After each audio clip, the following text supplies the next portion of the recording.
Coming up on SBU-TV, political races heat up in Cattaraugus County, and a local school finds traces of lead in its water line.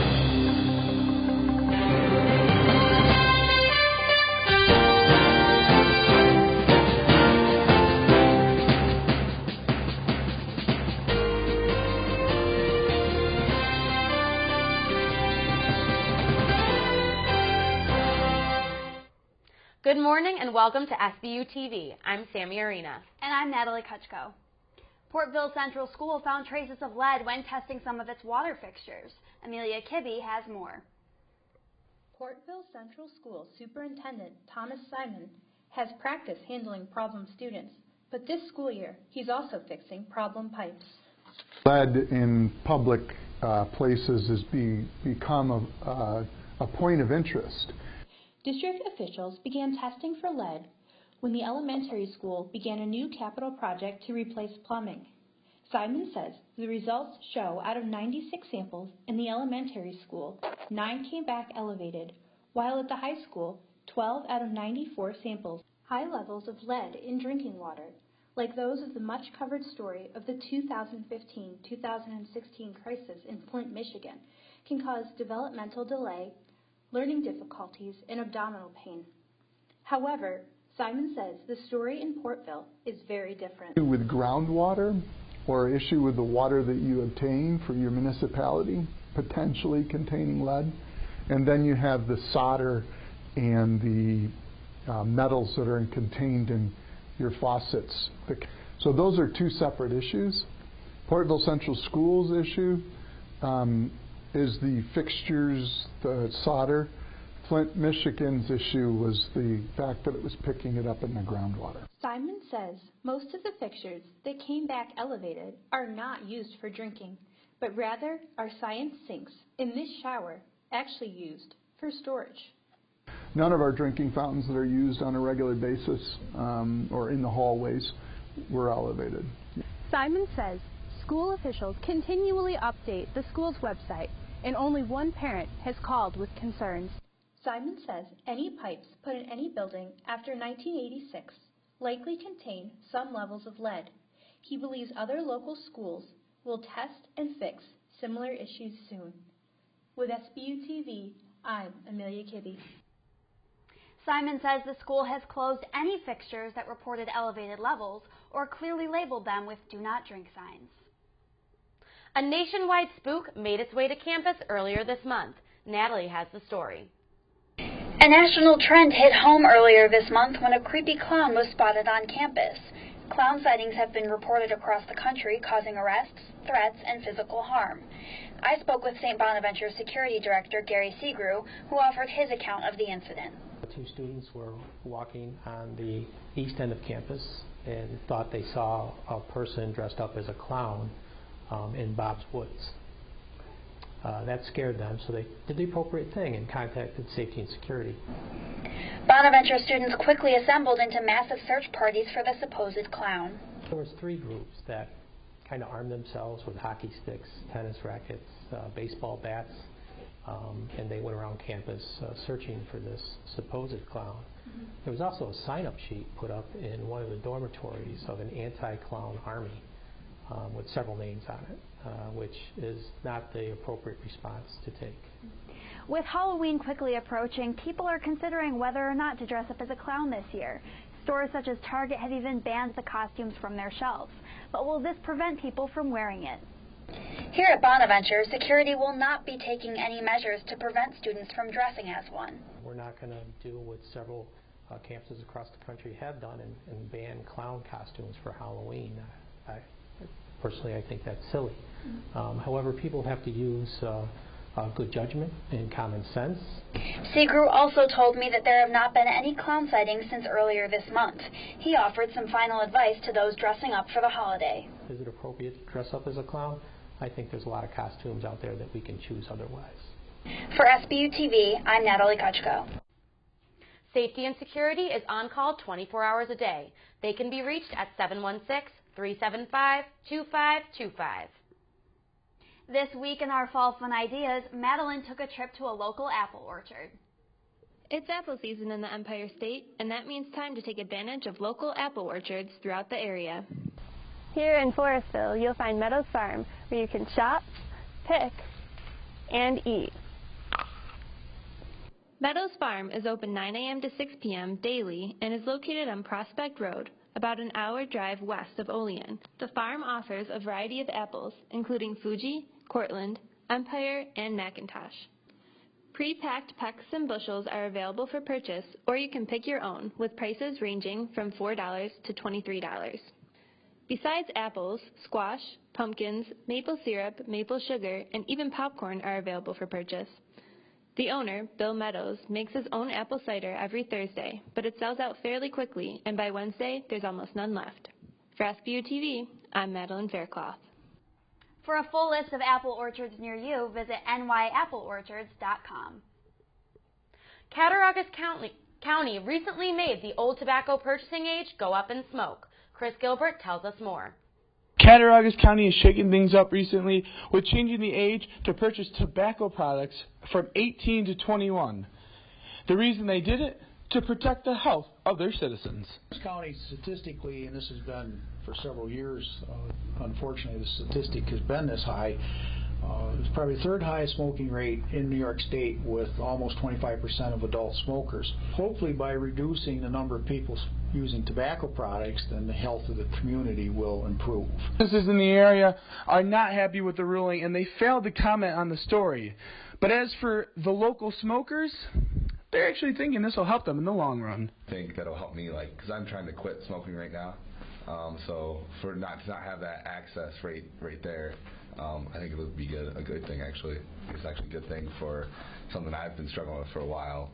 Is I didn't pick it up at 17. Who knows? I might not be right now.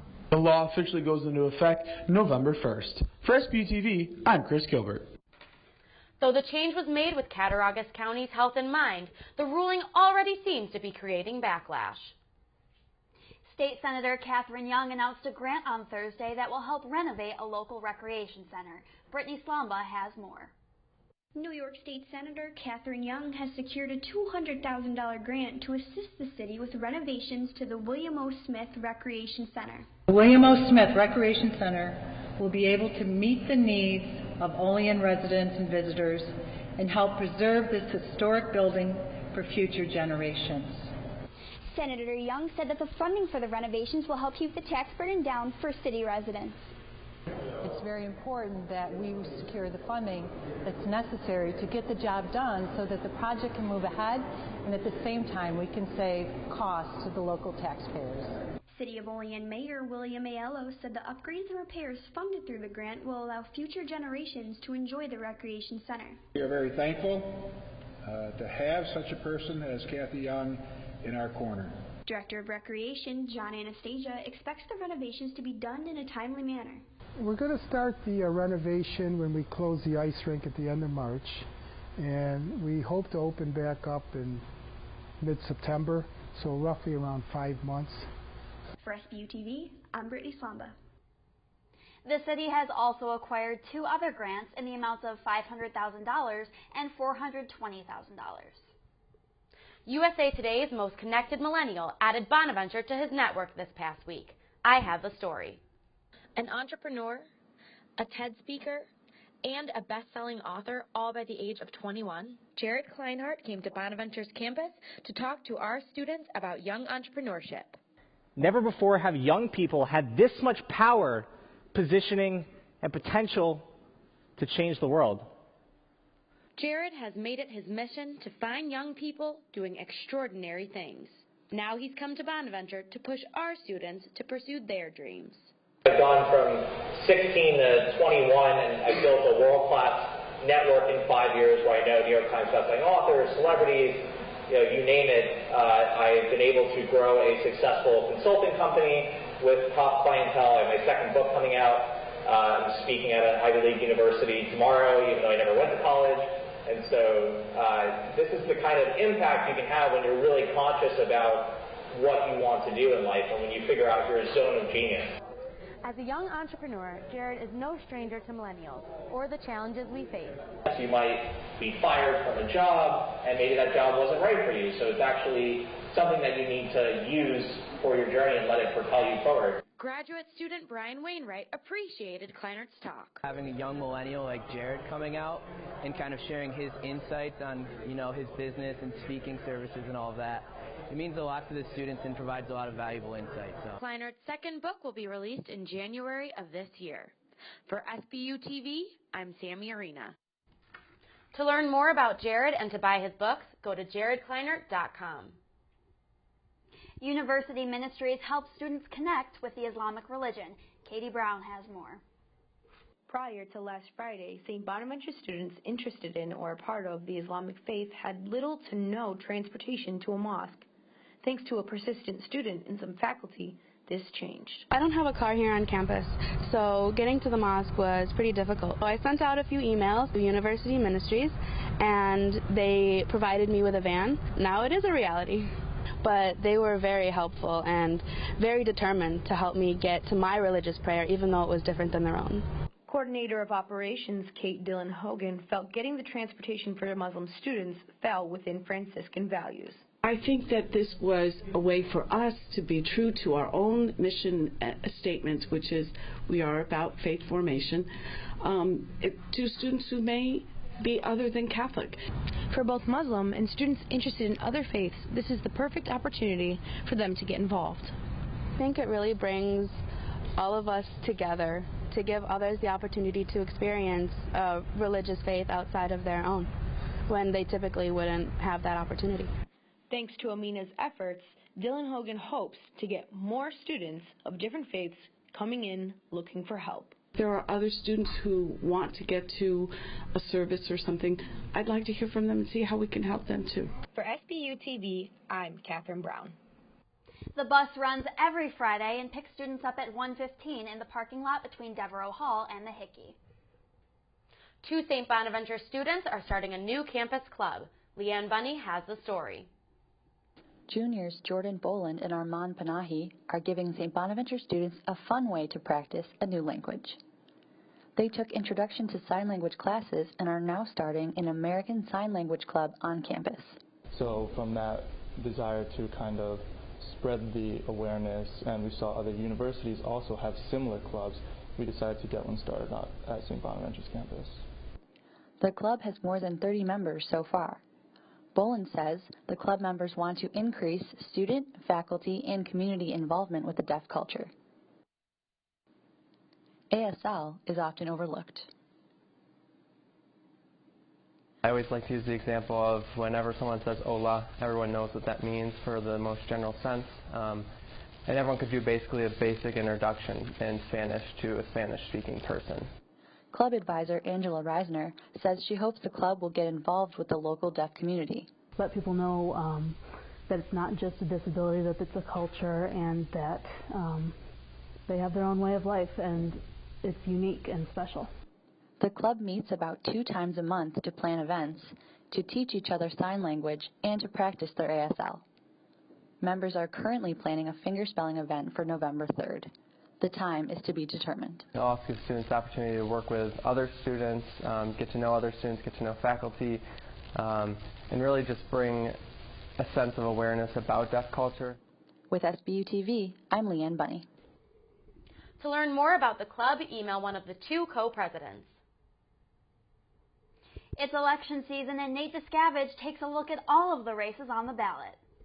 While the nation focuses its attention on the presidential race, residents of Cattaraugus County will have a few more races to vote in come Election Day this November. Located in the 23rd Congressional District of New York, voters will have to choose whether to re-elect Congressman Tom Reed to his 4th straight term in the House of Representatives or retired Marine John Plum on the Democratic ticket. Tom Reed is considered the favorite according to 720towin.com. However, the Plum campaign believes they have a legitimate shot at winning, citing Reed's 2012 re-election where he won by mere percentage points. In the United States Senate, 3-term Senator Chuck Schumer seeks his 4th term against Republican nominee Wendy Long. Long lost to New York's other Senator, Kirsten Gillibrand, in 2012 by about 45% of the vote. In the final contested race, incumbent Catherine Young is a favorite against Democratic nominee Lee Hyson for the 57th District of the New York State Senate. Prospective voters can use the website ontheissues.org to research candidates' voting history and see where they've stood in the past. For SBU-TV, I'm Nate Discavage. You can go cast your vote at the Allegheny Community Center on November 8th. Things are getting musical here at St. Bonaventure University. Katie Brown has more. The highly anticipated Jazz and Wings concert made its first appearance this fall at the Rathskeller. The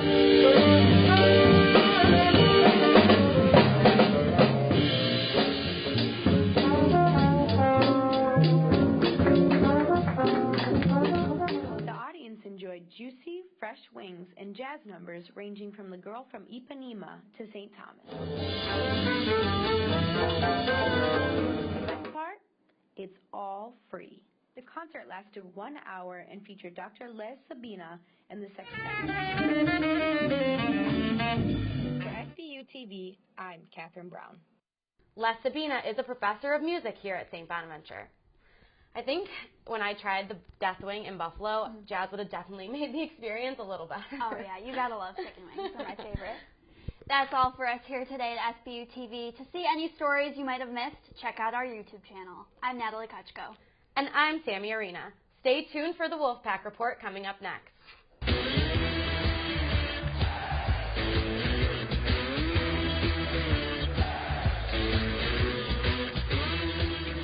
Welcome to the Wolfpack Report. I'm Mike DeSanto. And I'm Jessica Donnan. Today I'll be interviewing with Lauren Doversola, a member of the women's tennis team. And I'll be talking with women's soccer head coach Steve Berdarski. We'll be right back. Welcome back to the Wolfpack Report. I'm here with women's tennis player Lauren Doversola, and we're talking about how they're preparing for the upcoming season. How are you doing, Lauren? I'm doing good, Jess. All right, so to start us off, how did you come to St. Bonaventure from Hawaii? Well, I transferred my sophomore year. I was looking for a D1 college, good athletics program, academics. We have a really good accounting program, so that's what really drove me here. And our team had some openings, so our coach had extra money, so I just decided to come here. All right, and when did you finally decide that you wanted to play tennis in college, and at what age did you actually start playing tennis? I started playing when I was 5. I would just play for fun. And then around end of junior year, a bunch of my friends were signing with colleges, so I had actually quit, but then I decided to play some more junior year. And then senior year, I signed with Harding University in the South. So 17. All right, and I know you had a wrist injury. Tell me a little bit about how that happened. Well, my freshman year, we were throwing a medicine ball just during workouts, and then it just flipped over. And then actually, sophomore year, I had a cortisone shot. And it really inflamed my wrist, so I didn't play sophomore, junior year. I had surgery junior year. Sophomore year was a cortisone shot. All right, and how are you coping with that injury and the frustrations that might come with not being able to play? I mean, I had it for a year and a half, so I didn't get to play my whole sophomore year when I first came here, so that was rough. Junior year, I didn't play. I played with one hand because my hand was in a cast because of the surgery. So I had an 8-14 record, so it wasn't great losing, but I was happy I got to play still. Doubles was pretty good, actually. Me and Miriam Scarlazzi, she graduated last year. But yeah, it was fun. All right, and when are you expected to be cleared now? Hopefully next week. I just need a follow-up doctor's appointment, and then he just has to give the okay, and I'll be back in for the spring. Are you excited about that? Yeah, it's my final season. I'm stoked. I'm not going to be injured. Yeah, it's going to be awesome. Have a win-loss record, you know. All right, and what are your predictions for the whole team this year? Our team, actually, there's 8 of us, me and Mara seniors. We got 3 incoming freshmen. They're all solid, so it's awesome. It's going to be a little different because it's a new team vibe, but we're all learning to work well together, new doubles combinations, so I think it's going to be a good season. Finish strong.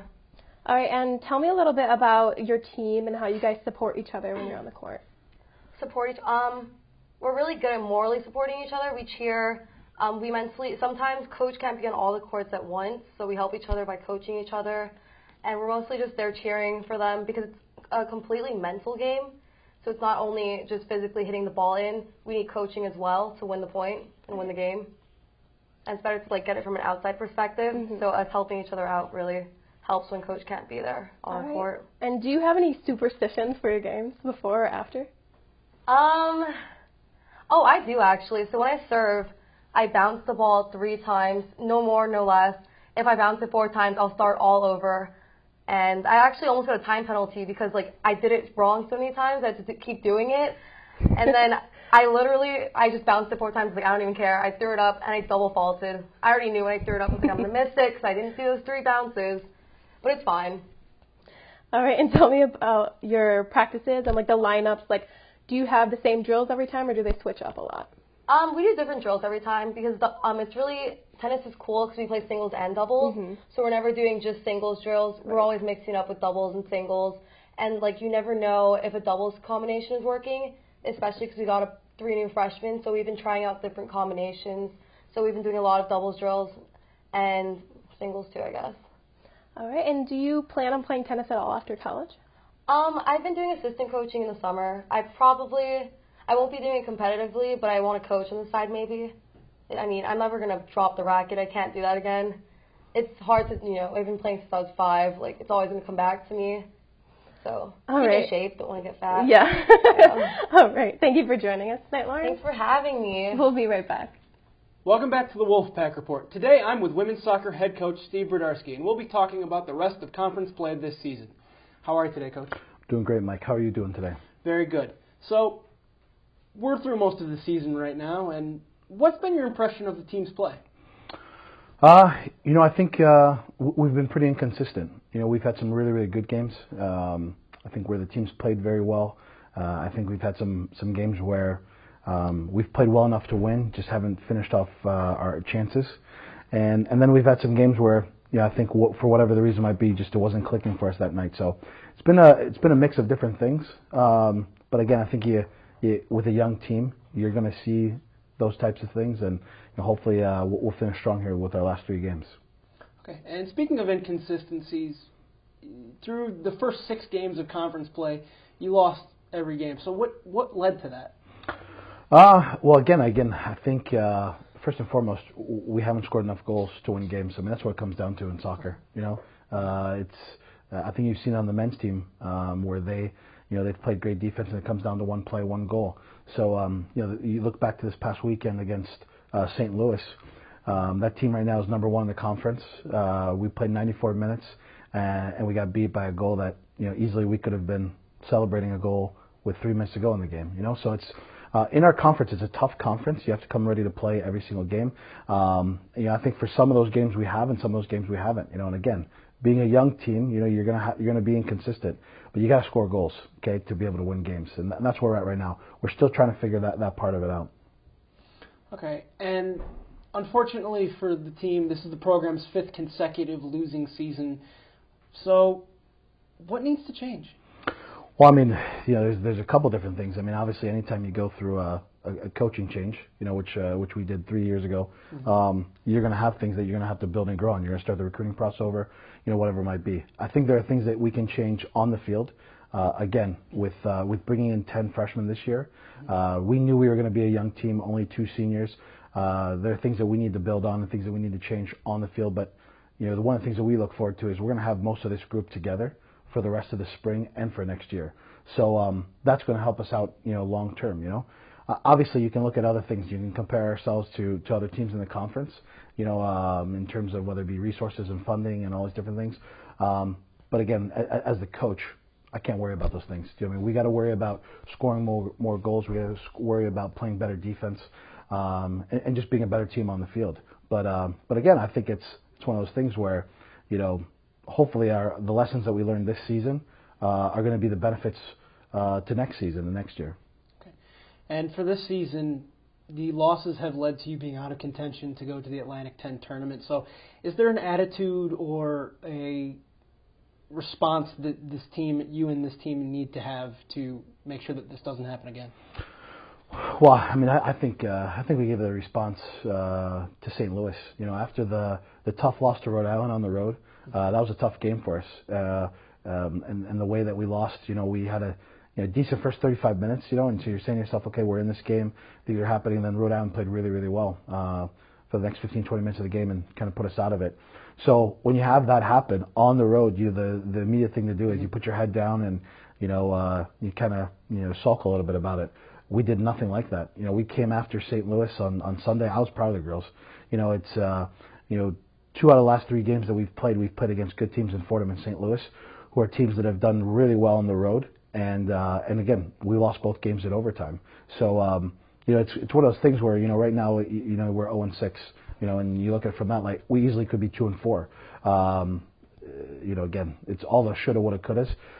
I think we could have beat George Mason on the road, our very first game. Again, so a lot of things that are playing it out really close. We're just not getting our breaks. And some of that is you wish and you hope for a little bit of luck. Do you know what I mean? Mm-hmm. But in fairness, we need to go out and make our own luck. Make it easy on ourselves a little bit. So there's no dire straits or hey, what are we going to do or whatever it might be. I've actually been impressed with the team every time that we've had a game where we haven't played as well as we could have. We've come back to the next game and played pretty well. So going with the rest of the season, that's our hope. We're going to keep working as hard as we can. I think a little bit embodies the spirit of what it means to be a Bonnie. No matter what is in the cards or whatever's going on, you're still going to go out and you're still going to fight every single game. And that's what we're going to continue to do. And again, part of that going back to next year is, we're looking to see who's fighting. Because we are preparing still for a year away from now, and again we'll continue doing that. That's this spring. So every game from here on out are games where we're getting more impressions about our players and trying to see who's going to be able to help us in what role come next year. All right, Coach. Well, hopefully you can end the season with 3 great wins. Thanks for joining me. Appreciate it. No problem. We'll be right back on the Wolfpack Report. That does it for us here in the Coop Lab with the Wolfpack Report. I'm Mike DeSanto. And I'm Jessica Donnan. Thank you for watching.